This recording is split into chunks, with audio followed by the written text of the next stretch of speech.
This is Tony and Casey's Best of Food and Wine on All Time Favorites, AM 650. And it's just like the ocean under the moon. It's the same as the emotion that I get from you.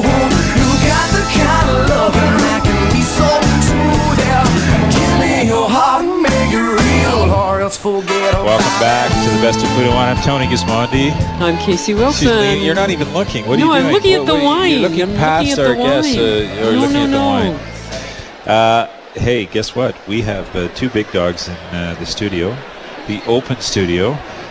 Joining us now is John Symes, Chief Winemaker of Mission Hill. John, welcome back. Thank you very much. Rick Bonatati, who's the president, I would say, no? Yes. Well, That's thank probably you. the best of Mission Hill. Yes, thank you. So Great to be back. Does John tell you what to do, or do you tell Yes. John what to do? No, I tell him what to do. Because you're the Chief Winemaker. Exactly. This is the way life should be, right? I'm more like Ringo and he's Paul. Yeah. Oh, I see. Well, Ringo's kind of, catching up a little bit. Right. Good to have you guys. Great to be here. Thanks for having us. Fantastic to be in the room. It's France is the theme this year. Is it amazing to see what the French can do when they show up? It is. Pull those wines out. Absolutely. Yeah. They've had a big influence on all of us. Have they had an influence on you, John, at any point in your career, whatever France was doing? Or Yeah, absolutely. Yeah, I've worked with a couple of different groups of French people in the past. Once went down in New Zealand, and then we have a relationship now with Michel Roland and Pascal Chardonnay, and they've undoubtedly helped me in New Zealand. Well, you showed up with two French wines, so you brought a Chardonnay and a Pinot Noir, so I thought maybe you were influenced. Rick, how hard is it? You come from California that has, I don't know, Canadians sometimes were a bit insecure. Mm-hmm. You've seen Okanagan now. You've seen the kind of stuff that John's doing. Do we undersell ourselves, or do we need better PR, or are we okay just where we are? I think we have so much potential. Yeah. And I think really there's so many people, it's like the best kept secret. So many people don't know that much about the Okanagan and don't really know what great Pinot Noir we can produce, great Chardonnay, Riesling. So I think we have a tremendous opportunity to really bring the wines of the Okanagan to the world and on the world stage. But I guess we've had small amounts, right, John? So how could they know? No, that's right. Everybody in town buys it too. Yes, so. Yes. No, we're small, when we're always going to be small by the very nature of the geography. The valley can't grow very much more than what it currently is. Yeah.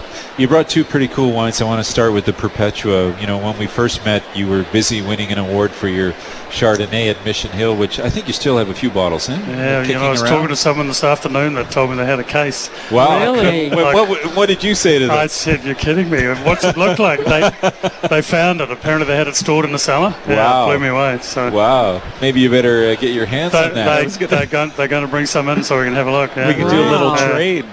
Pretty amazing. I have a feeling Perpetua is a lot different than that wine. Way different. Yeah, we've What year was that? You won the award? Well, the wine was 92, and the show was 1994. 1994. Yeah. So 92 versus the Perpetua now that we have in front of us, which is the 2011. Yes, this one's 2011. Yeah. Well, what is Perpetua? Tell us about that. It's a whole new ball game. It's completely, Perpetua is, well, the first thing is it's a single vineyard Chardonnay. It's planted.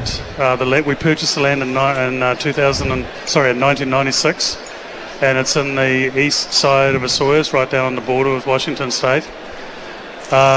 We planted 3 different clones of Chardonnay. There's clone 76, which gives the wine a citrusy note. 96, which gives it some mid-palate depth, and then 809, which gives it a muscety high notes. And then we ferment about 25% in barrels, French barrels. And then come midsummer, June-ish, we assemble a blend, and we have these components, the different clones and the oak. And what we're trying to do is make a wine that you can notice all of those components that I talked about, but the objective is to end up with a Chardonnay that's got a ton of finesse, right? Delicate flavors you can notice, but we're really striving for finesse. Do you feel like it speaks to the site, though? Because you call it Perpetua. It's not actually the name of the vineyard, but how do you reconcile that? Or are you using the clones and everything to try and just make that best wine every year? I think it does speak. That wasn't much of a question, but I think it speaks to the fact that the particular vineyard is fantastic in terms of the total heat that it gets, and it was planted in 1997, which is unusual for us, right? This is one of our oldest vineyards, so the plants have got some longevity. Yeah, but I would just think, oh, you're down there, it must be hot. Like, why are you making Chardonnay there? But what are you getting? Like, what is it about that site? Because it's not a hot wine. It's a very cool wine. Yeah, we're careful with the way we grow the plants, so we're careful with the canopy. We have the ability in the Okanagan to manage how big the plant grows by managing the irrigation. So we can control the amount of water. I can't tell you everything. It's why do some sites work and not others? It's something about that vineyard that lends itself to this style of Chardonnay. It brings delicate, ripe flavours without kind of hitting you in the head with high alcohol kind of thing, right?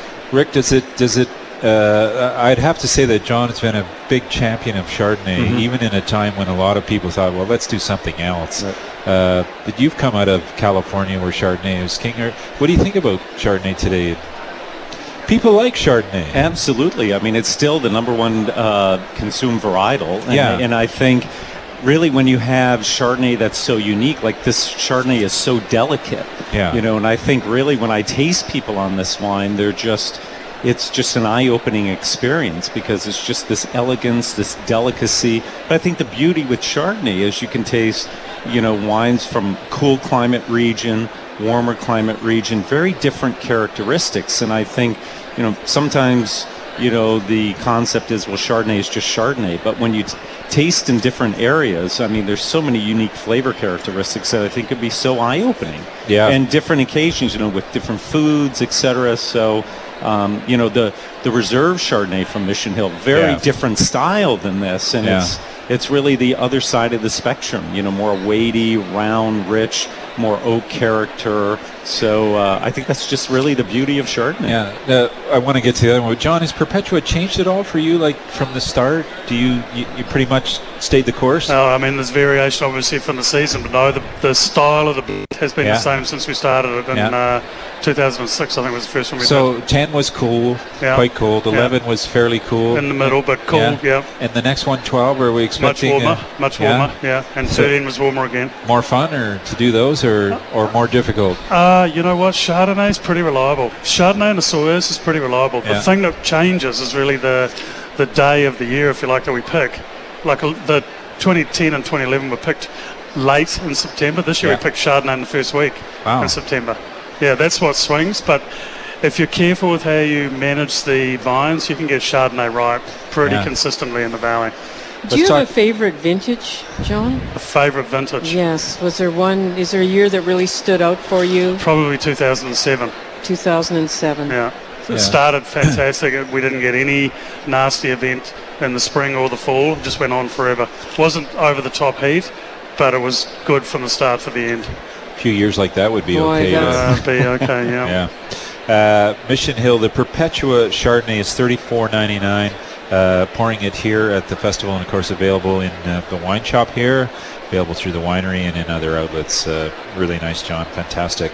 And still has a cork in it. I assume it's always going to have a cork in it. Knowing the owner. Pass.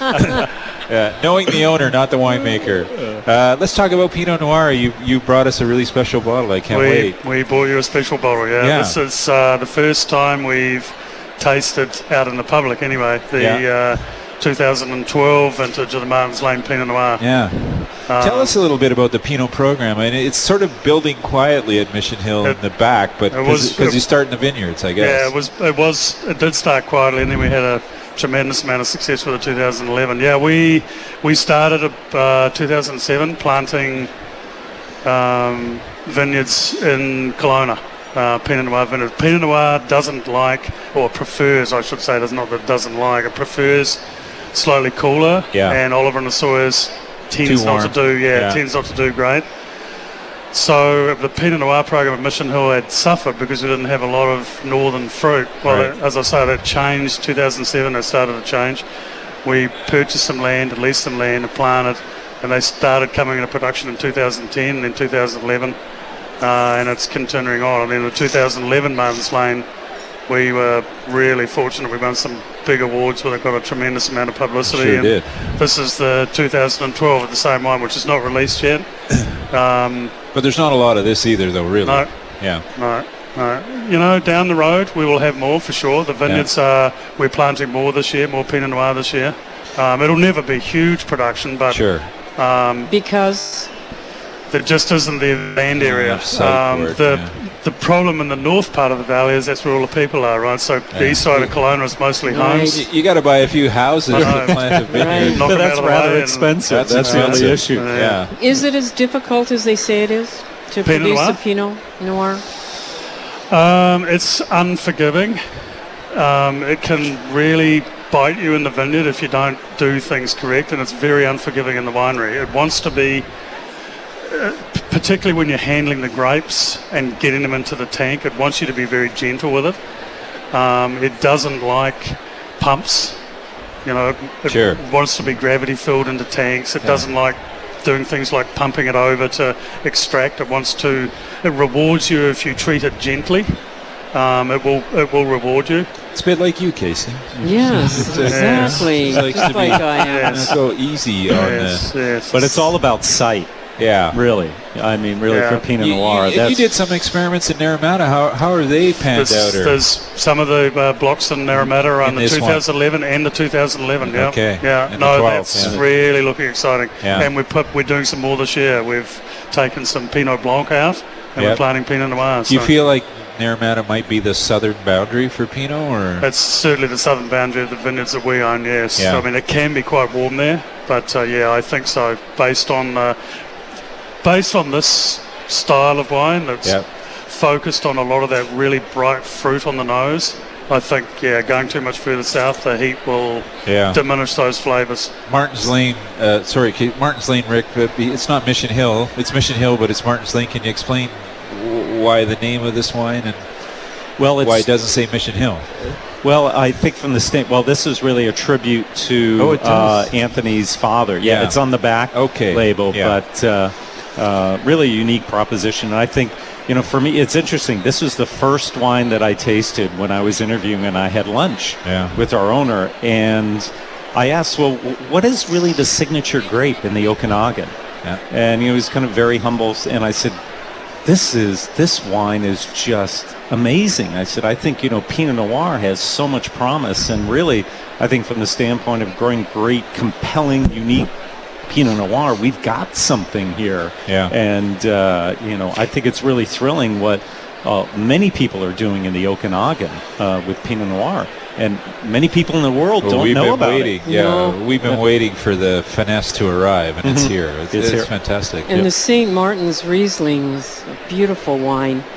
So, Rick, do you look at the costs of the wines? Like if John says, I want to go with a Pinot Noir program, and it's going to cost a lot more to produce a Pinot Noir than it is to produce a Pinot Gris or a Pinot Blanc. Do you tell them, like, hold on to your horses and let's just take a look at this? I'd love to be in that conversation. Then we arm wrestle for a little while, and then we throw down. No, I mean, from the standpoint of, John, has incredible experience in the Okanagan. And he really wrote the book, I think, in the Okanagan of producing, finding those incredible sites. And if John says, you know what, we need to replant here with Pinot Noir, I think this is going to be an incredible site, I say, absolutely. Yeah. Listen, guys, we're almost out of time. It was great to preview the Martin's Lane Pinot Noir, the 2012 in the market. But, John, you've done a great job with the other Pinots. I want to say that because they're terrific value. If you look at the Mission Hill Reserve Pinot at the moment, it's like a giveaway. So things are working well with both programs, Chardonnay and Pinot. It's fun to... we didn't say much about Anthony, but he, the guy is there, right? He's giving you the tools or whatever to make it happen. Absolutely. He had the courage... before the industry was what it is now, he had the courage to invest, and he put the money into the vineyards first. Before he did the facility at the winery. Yes. And that's why we are. That's why Mission Hill's where it is now. Somebody has to believe, Absolutely. best gift shop ever. Yeah. Like, you should see Tony shopping there. It's a wrap. No, that's a wrap. It's true. Rick Bonatati, John Symes, Mission Hill, thanks so much for joining us on the show. We're out of time. Thank you so much. Yeah, thank you, Tony. You're listening to the Best of Food and Wine. We'll be back right away.